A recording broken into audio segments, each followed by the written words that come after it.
नमस्ते बच्चों, कैसे हैं आप सब।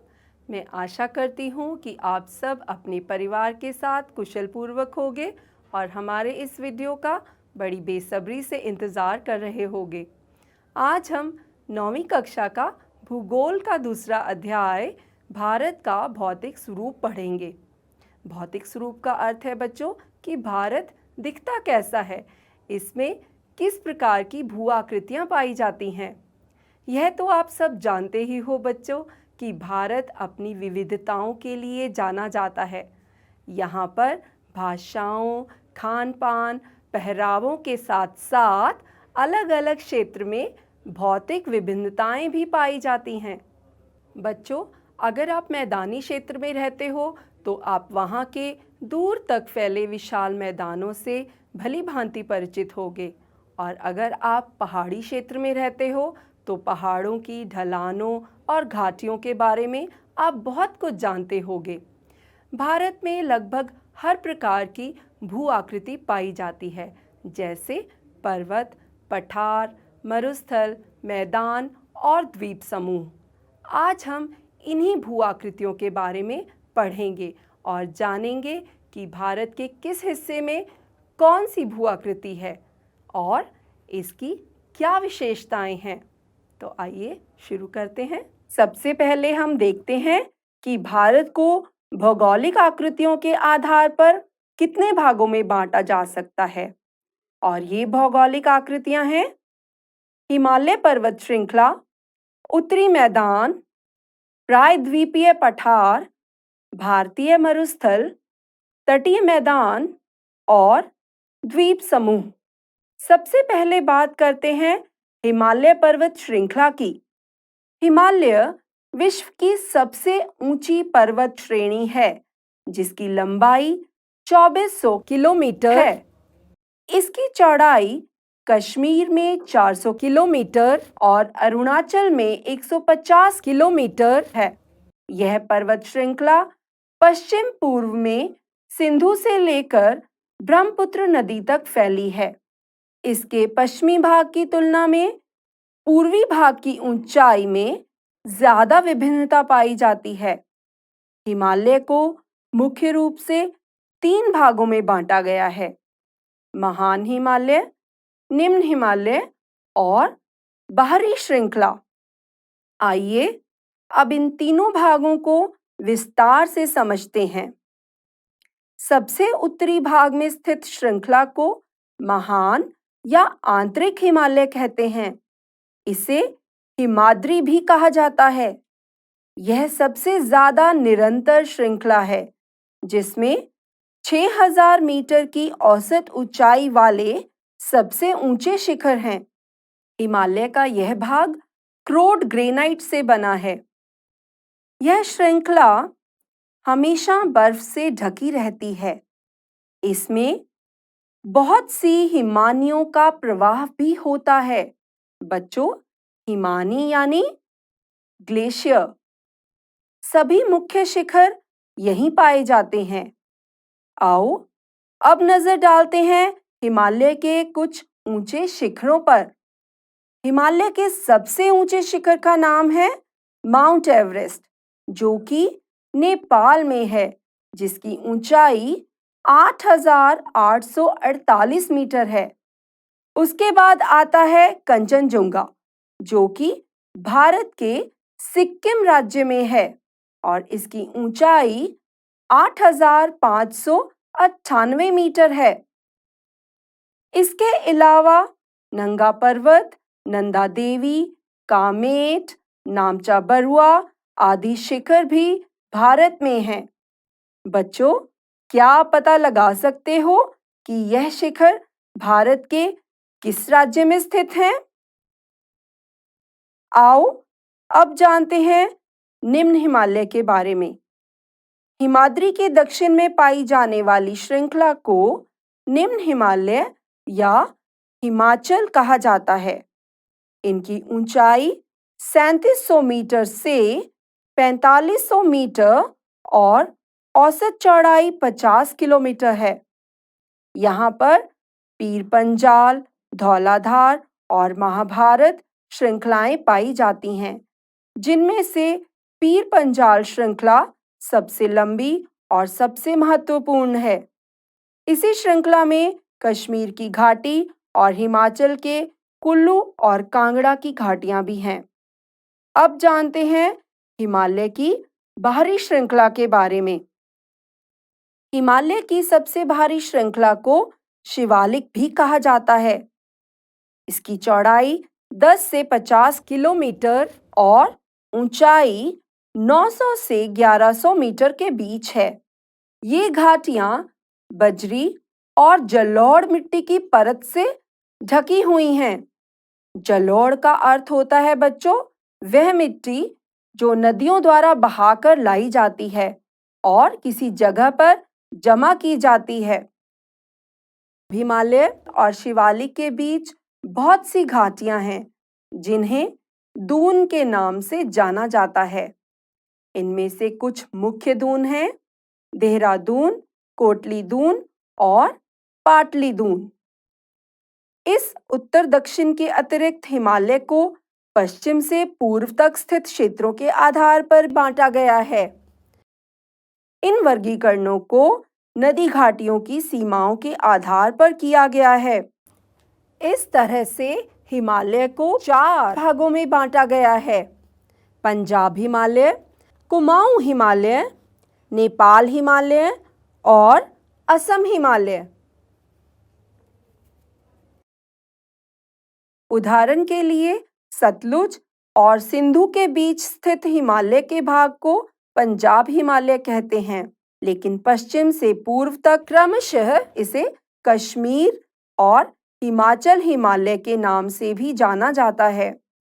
सतलुज और काली नदियों के बीच स्थित हिमालय के भाग को कुमाऊं हिमालय के नाम से भी जाना जाता है। इसी तरह काली और तिस्ता नदियों के बीच नेपाल हिमालय है और तिस्ता और दिहांग नदियों के बीच असम हिमालय पड़ता है। ब्रह्मपुत्र हिमालय की सबसे पूर्वी सीमा बनाती है। दिहांग महाखंड के बाद हिमालय दक्षिण की ओर एक तीखा मोड़ बनाते हुए भारत की पूर्वी सीमा के साथ फैल जाता है। इन्हें पूर्वांचल या पूर्वी पहाड़ियों और पर्वत श्रृंखलाओं के नाम से जाना जाता है। ये पहाड़ियां उत्तर पूर्वी राज्यों से होकर गुजरती हैं और मजबूत बलुआ पत्थरों जो अवसादी शैल हैं से बनी है। ये घने जंगलों से ढकी हैं और ज्यादातर समानांतर श्रृंखलाओं एवं घाटियों के रूप में फैली हैं। पूर्वांचल में पटकाई, नागा, मिजो और मणिपुर पहाड़ियां शामिल हैं। तो बच्चों, ये तो थी हिमालय पर्वत श्रृंखला की बात। अब आगे चलते हैं और पढ़ते हैं उत्तरी मैदान के बारे में।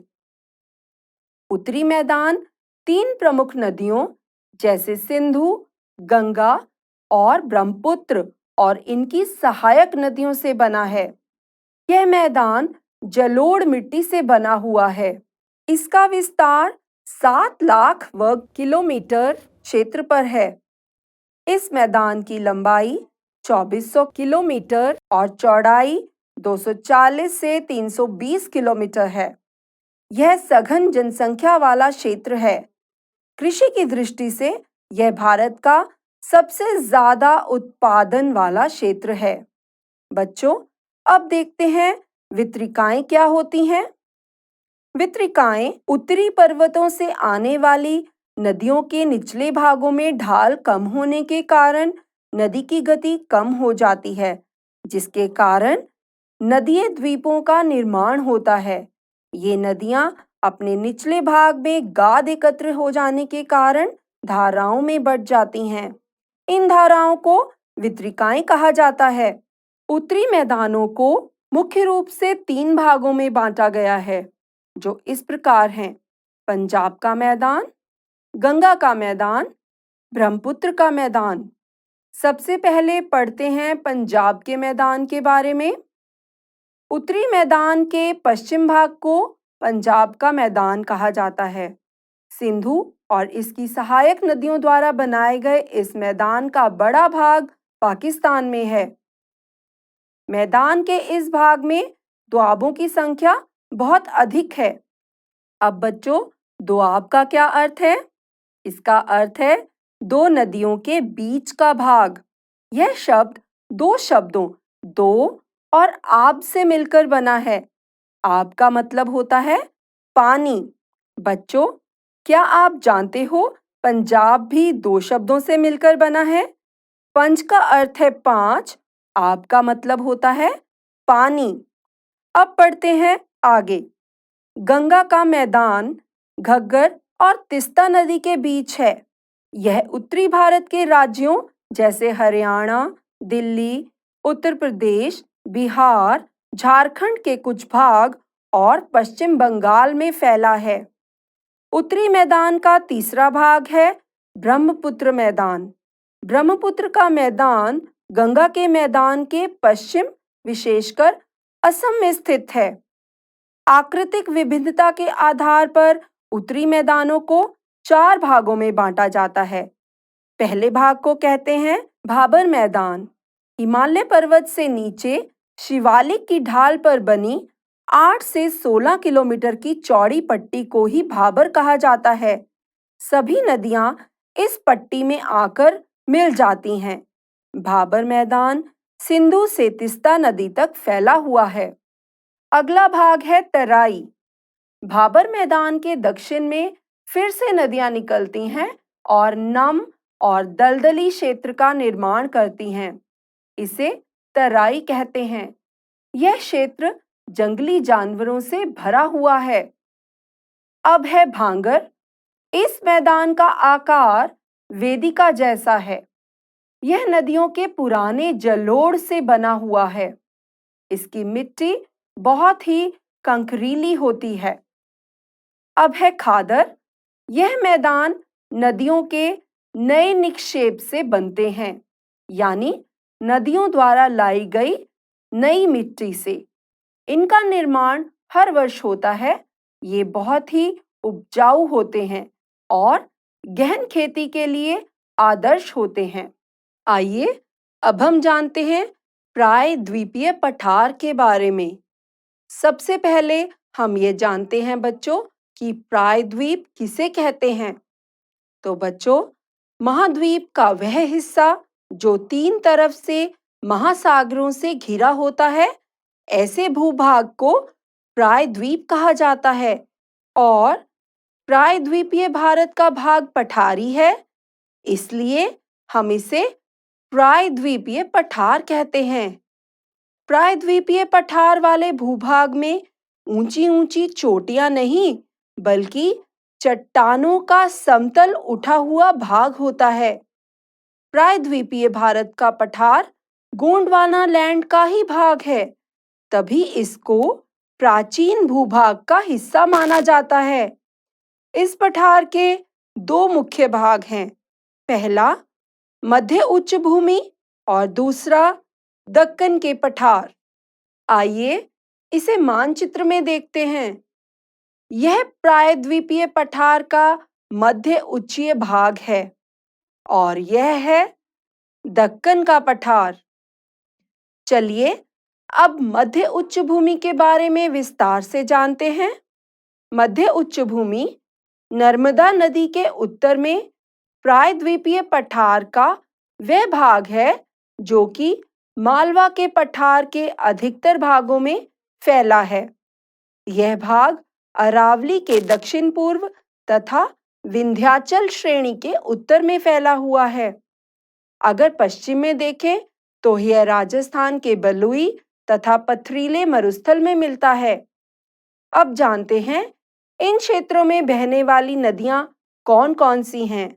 तो बच्चों, इस क्षेत्र में बहने वाली नदियां हैं चंबल, सिंधु, बेतवा और केन। ये नदियां दक्षिण पश्चिम से उत्तर पूर्व की ओर बहती हैं और यह सभी नदियां जाकर यमुना में मिल जाती हैं। बच्चों, मध्य उच्च भूमि पश्चिम में चौड़ी और पूर्व में संकरी है। इस पठार के पूर्वी विस्तार को बुंदेलखंड या बघेलखंड कहते हैं और पूर्व को छोटा नागपुर का पठार कहा जाता है, जो कि दामोदर नदी द्वारा अपवाहित है, यानी कि अलग किया गया है। अब जानते हैं दक्कन के पठार यानी कि दक्षिण के पठार के बारे में। तो बच्चों, दक्षिण के पठार की भौगोलिक बनावट त्रिभुजाकार की है, जैसा कि आपने मानचित्र में देखा। यह पठार नर्मदा नदी के दक्षिण में स्थित है। उत्तर में चौड़े हिस्से या भाग पर सतपुड़ा की श्रृंखला और पूर्व में महादेव, कैमूर की पहाड़ी और मैकाल की श्रृंखला है। बच्चों, यह दक्षिण का पठार पश्चिम में ऊंचा और पूर्व में कम ढाल वाला है। इस पठार का एक भाग उत्तर पूर्व में भी है, जिसे हम मेघालय कार्बी एंगलोंग पठार तथा उत्तर कचार कहते हैं। यह भाग एक भ्रंश यानी फॉल्ट के द्वारा छोटा नागपुर के पठार से अलग हो गया था। पश्चिम से पूर्व की ओर दक्कन के पठार की 3 महत्वपूर्ण श्रृंखलाएं हैं, जिनके नाम हैं गारो, खासी और जयंतिया। बच्चों, पश्चिमी घाट और पूर्वी घाट दक्षिण के पठार के पश्चिमी और पूर्वी किनारे हैं। पश्चिमी घाट और दूसरा पूर्वी घाट। तो चलिए अब जानते हैं इनके बारे में। आइए पहले मानचित्र में देखें कि यह घाट कहाँ पर हैं। तो बच्चों, पश्चिमी घाट दक्षिण के पठार के पश्चिमी सिरे पर है। यह पश्चिमी तट के समानांतर है। इन्हें हम केवल दर्रों द्वारा ही पार कर सकते हैं, क्योंकि यह निरंतर है। पश्चिमी घाट पूर्वी घाट की अपेक्षा ऊंचे होते हैं। इस घाट की ऊंचाई 900 से 1600 मीटर है। इस घाट में पर्वतीय वर्षा होती है। जब नमी से भरी हवाएं मार्ग में पर्वत आने के कारण ऊपर उठती हैं और संघनन होता है, उस वर्षा को पर्वतीय वर्षा कहा जाता है। पश्चिमी घाट की ऊंचाई उत्तर से दक्षिण की ओर बढ़ती जाती है और इस भाग का सबसे ऊंचा शिखर अन्नाईमुड़ी है, जो कि 2695 मीटर ऊंचा है। अब पूर्वी घाट के बारे में जानते हैं। शुरू करने से पहले इसे भी मानचित्र में देख लेते हैं। आपने देखा, पूर्वी घाट का विस्तार निरंतर नहीं है, बल्कि अनियमित है, क्योंकि बंगाल की खाड़ी में गिरने वाली नदियां इसे काट देती हैं। इस घाट का विस्तार महानदी घाटी से दक्षिण में नीलगिरी तक है और इस घाट की ऊंचाई मात्र 600 मीटर है। इस भाग या घाट का सबसे ऊंचा शिखर महेंद्रगिरी है, जिसकी ऊंचाई 1500 मीटर है।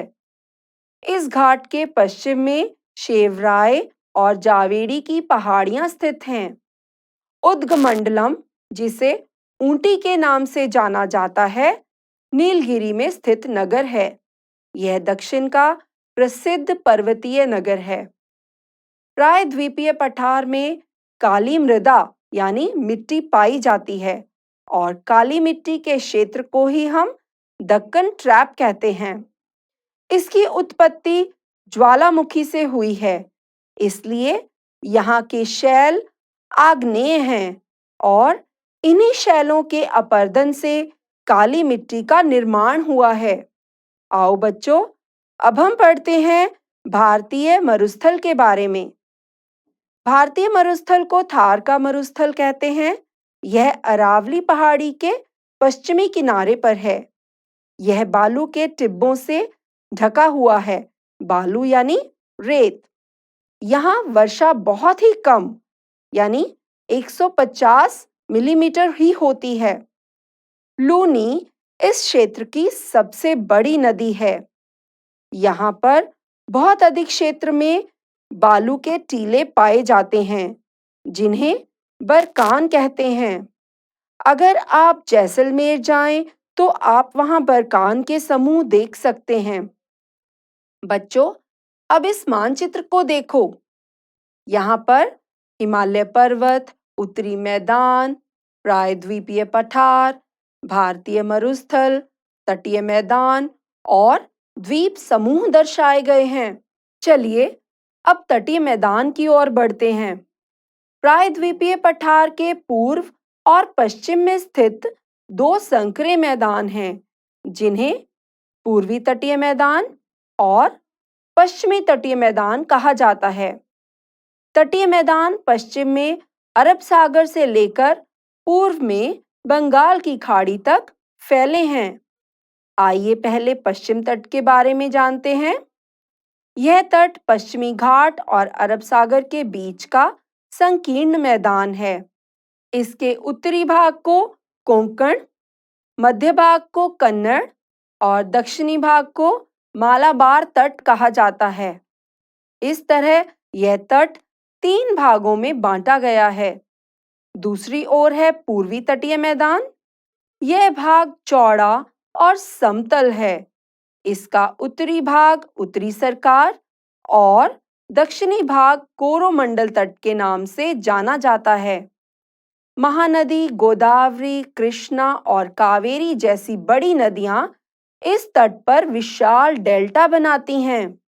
और बच्चों, ओडिशा में महानदी डेल्टा के दक्षिण में चिल्का झील है, जो भारत की सबसे बड़ी खारे पानी वाली झील मानी जाती है। आइए अब मानचित्र में तटीय मैदान को देखते हैं। अब आगे बढ़ते हैं अंतिम चरण की ओर और जानते हैं द्वीप समूह के बारे में। बच्चों, भारत में 2 द्वीप समूह हैं, एक लक्षद्वीप और दूसरा अंडमान निकोबार द्वीप समूह। आइए इनको भी मानचित्र में देख लेते हैं। लक्षद्वीप केरल के मालाबार तट के पास स्थित है और द्वीपों का यह समूह छोटे प्रवाल द्वीपों से बना है। प्रवाल पॉलिप्स सूक्ष्म जीव होते हैं, जिनका विकास छिछले और गर्म पानी में होता है। ये समूह में रहते हैं और बहुत कम समय तक जिंदा रहते हैं। इनकी अस्थियां टीले के रूप में जमा होती रहती हैं, जो एक द्वीप का रूप ले लेती हैं। पहले लक्षद्वीप को लकाद्वीप, मिनिकॉय और एमिनदीव के नाम से जाना जाता था। सन 1973 में इसका नाम लक्षद्वीप रखा गया। यह 32 वर्ग किलोमीटर के छोटे से क्षेत्र में फैला है। इसका प्रशासनिक मुख्यालय कावारत्ती द्वीप है और इस द्वीप पर पादप यानी पेड़ पौधों और जंतुओं के अनेक प्रकार पाए जाते हैं। यहाँ पिटली नामक द्वीप पर मनुष्य का निवास नहीं है और यहाँ एक पक्षी अभयारण्य भी है, यानी बर्ड सैंक्चुरी। बच्चों, अब बंगाल की खाड़ी में उत्तर से दक्षिण की तरफ फैले द्वीप अंडमान और निकोबार के बारे में जानते हैं। यह द्वीप आकार में बड़े, संख्या में ज्यादा और बिखरे हुए हैं। इस द्वीप समूह को मुख्य रूप से 2 भागों में बांटा गया है, उत्तर में अंडमान और दक्षिण में निकोबार। यह द्वीप हमारे देश की सुरक्षा के लिए भी महत्वपूर्ण है और इस द्वीप पर भी पादप और जंतुओं के बहुत सारे प्रकार पाए जाते हैं। इस द्वीप की खास बात यह है बच्चों कि भारत का एकमात्र सक्रिय ज्वालामुखी इसी द्वीप समूह के बैरन नामक द्वीप पर स्थित है। इसी के साथ यह अध्याय यहीं खत्म होता है। मुझे उम्मीद है ये आपको अच्छे से समझ आ गया होगा। अब समय है कुछ प्रश्न देखने का और उनके उत्तर देने का। तो चलिए शुरू करते हैं। भारत के पूर्वी भाग में स्थित पर्वत श्रेणियों का क्या नाम है? और आपके विकल्प हैं हिमाचल, उत्तराखंड, पूर्वांचल या शिवालिक। और सही विकल्प है पूर्वांचल। दूसरा प्रश्न है निम्न हिमालय और शिवालिकों के बीच स्थित घाटियों को क्या कहते हैं? आपके विकल्प हैं दून, हिमाचल, पूर्वांचल या प्रायद्वीप। और सही विकल्प है दून। और अब तीसरा प्रश्न, भारत का सबसे ऊंचा पर्वत शिखर कौन सा है? नीलगिरी, माउंट एवरेस्ट, कंचनजुंगा या नंगा पर्वत। और सही विकल्प है कंचनजुंगा। अगला प्रश्न है, उस भारतीय राज्य का नाम बताइए जहां कंचनजुंगा स्थित है। और आपके विकल्प हैं उत्तराखंड, ओडिशा, सिक्किम या असम। और सही विकल्प है सिक्किम। अगला प्रश्न है, दोआब शब्द से आपका क्या तात्पर्य है? और विकल्प हैं दो शहरों के बीच का स्थान, दो नदियों के बीच का स्थान, दो गांवों के बीच का स्थान या दो पहाड़ों के बीच का स्थान। और सही विकल्प है दो नदियों के बीच का स्थान। बहुत अच्छे। अब देखते हैं अगला प्रश्न, बाढ़ के मैदानों के नए छोटे निक्षेपों को क्या कहा जाता है?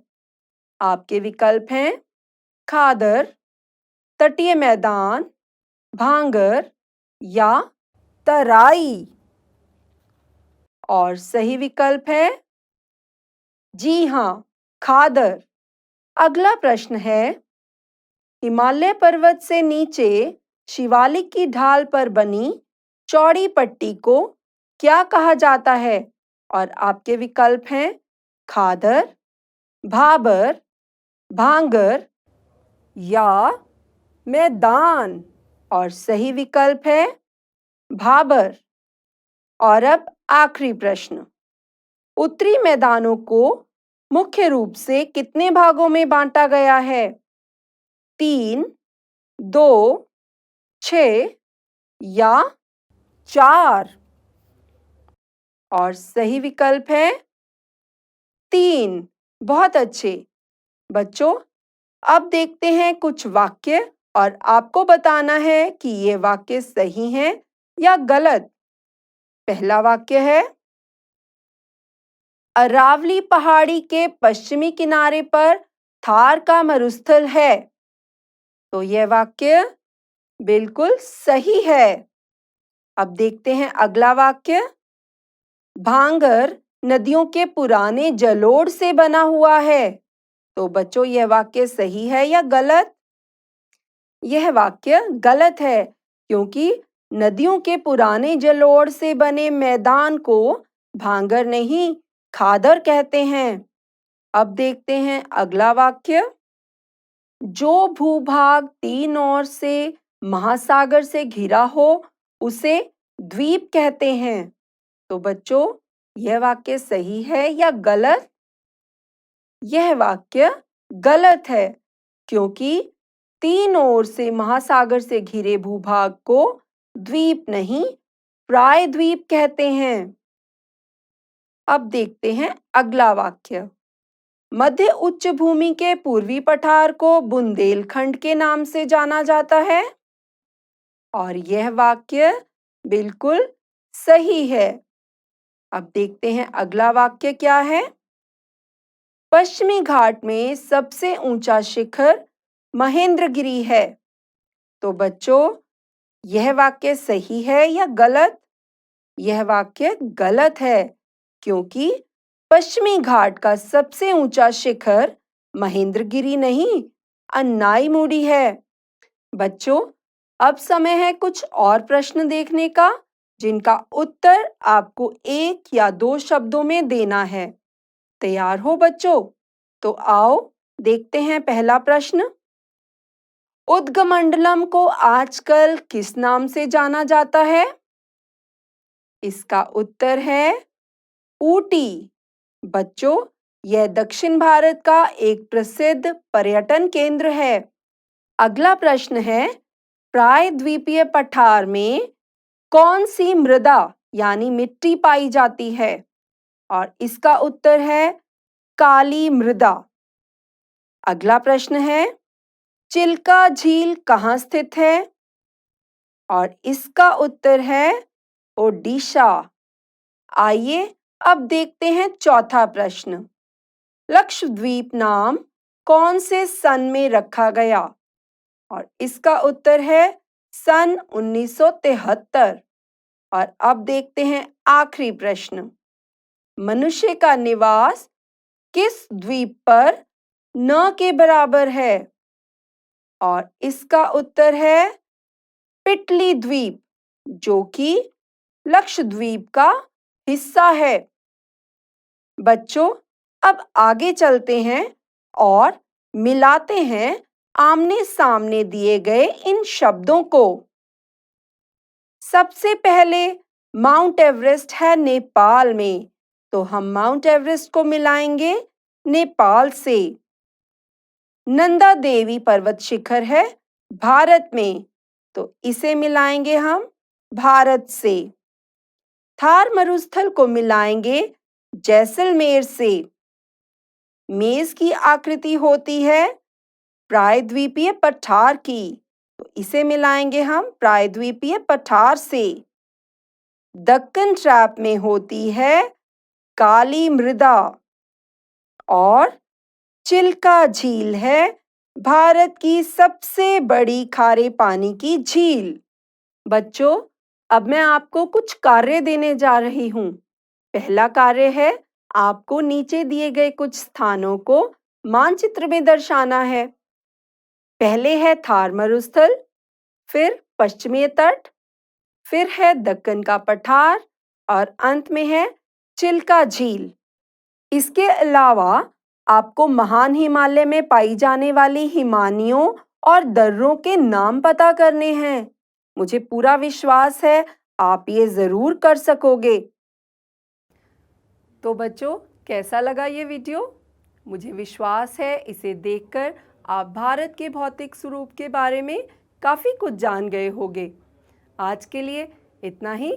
आपसे जल्द ही फिर मुलाकात होगी कुछ नई और रोचक जानकारी के साथ। तब तक के लिए स्वस्थ रहिए, मुस्कुराते रहिए।